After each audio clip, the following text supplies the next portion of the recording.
So, Rebecca, in our company's book, The High Achiever's Guide to Wealth, one of the chapters you contributed is Chapter 3, Being Smart About Budgets and Credit. I think a lot of people have a sense that budgets are important in sort of an abstract way, but are they important enough to be putting them right up front at the beginning of our book? I think they are appropriately placed at the beginning of the book because budgets are a building block to a strong financial foundation. It's crucial to have a strong foundation before you move on to bigger and more complex financial planning. You can really compare it to anything in life, any skill. As a lot of listeners may know, or all everyone here knows, my daughter is super into softball.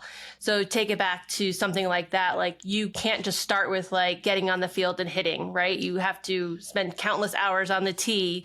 Tee work isn't a glamorous thing, but it's a basic building block to, being able to hit successfully in live games. And budgets are something like that in terms of financial planning. You need a strong foundation before you can go ahead and build on it. And one of the other things budgets provide are a personal accountability, and they give you some control. So if you don't actually sit down and think about it, you don't even realize that you're overspending. You might not be how you might have a cash surplus every month and think you're doing fine, whereas really you're spending a lot of money on things that you don't want to be spending money on. And a budget and reviewing a budget will give you a picture of where you're going wrong.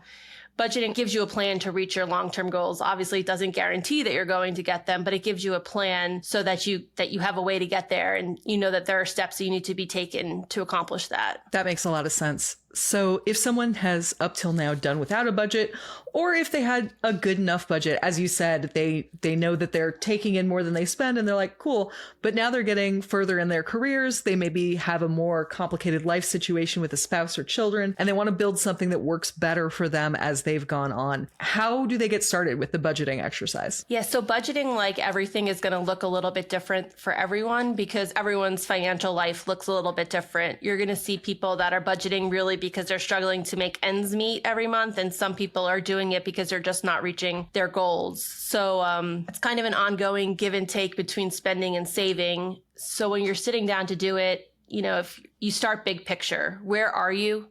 What is the current status of your financial health? Are you just making it? Are you overspending? Are you running a deficit every month? Do you have a surplus?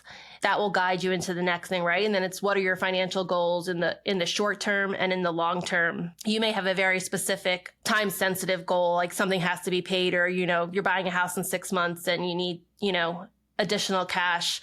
And in those situations, you could create a kind of a micro budget, something short term, because you can create a budget to reach a specific goal that isn't sustainable in the long term, but is sustainable for a short period of time.